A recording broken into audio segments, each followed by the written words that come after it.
All right, thank you so much, Vanessa. Super Bowl Sunday quickly approaching. The Chiefs and the 49ers are getting ready to take to the gridiron, the big game and the commercials.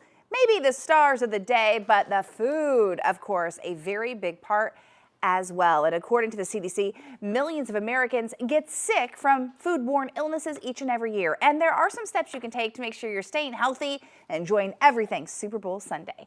Joining me is the USDA Food Safety Specialist, Kenneth King. Kenneth, thank you so much for being with us. First, talk about some tips when it comes to making sure we're safe with food, especially in large gatherings. Sure, and thank you for having me. So when it comes to food safety, we have 4 general steps that'll go a long way to keep your Super Bowl party food safe. And those steps are clean, separate, cook, and chill.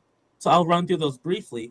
By clean, we mean to make sure when you're enjoying your Super Bowl party and anytime you're touching food, you want to make sure you're washing your hands first with soapy water for at least 20 seconds. This will go a long way to keep your party guests safe. The next step is separate.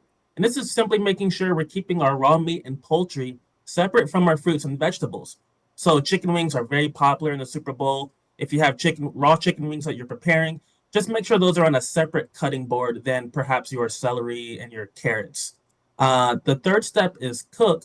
And this is simply making sure we're cooking our meat and poultry to a safe internal temperature. So if you're cooking chicken wings, they need to be cooked until 165 degrees as measured with a food thermometer.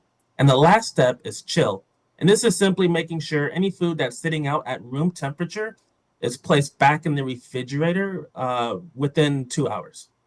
That was what I was going to ask you next, a 2-hour rule, because the game takes longer than 2 hours. By the time you have people over before, they have the halftime show, they mingle afterwards. If your food is out that whole time, that could be a problem. Yes, if it's sitting out at room temperature, that can be a problem. Now, if you're serving food for the duration of the whole game, so like 4 hours, maybe more, you want to make sure you follow the hot foods versus cold foods rule. And this simply means making sure if it's a hot food like chicken wings or maybe some kind of chili soup or something like this, any kind of meat, you want to make sure they're kept hot. You can do this by using a slow cooker, warming trays, chafing dishes. That way you can safely serve those foods throughout your entire Super Bowl party. Now, if it's a cold food, like perhaps a dipping sauce, potato salad, something like this, you want to have those on a tray nestled in some ice. That way they're kept cold. And as that ice melts, you just want to make sure that you're paying attention to that and replacing the ice with new ice.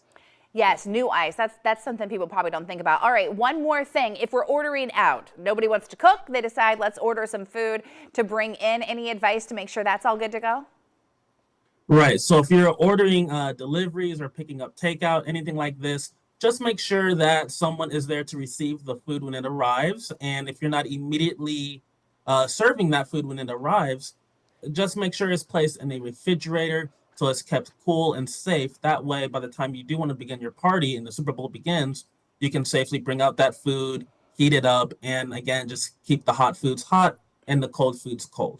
All right, really good advice. Thank you. Good reminders, if you will. Maybe have a designated person because it gets a little rowdy sometimes in charge of all the food. So, Kenneth, thank you so much. We appreciate it. If you'd like to watch this interview or learn more about those safety Super Bowl tips, go to our website, WPBF.com.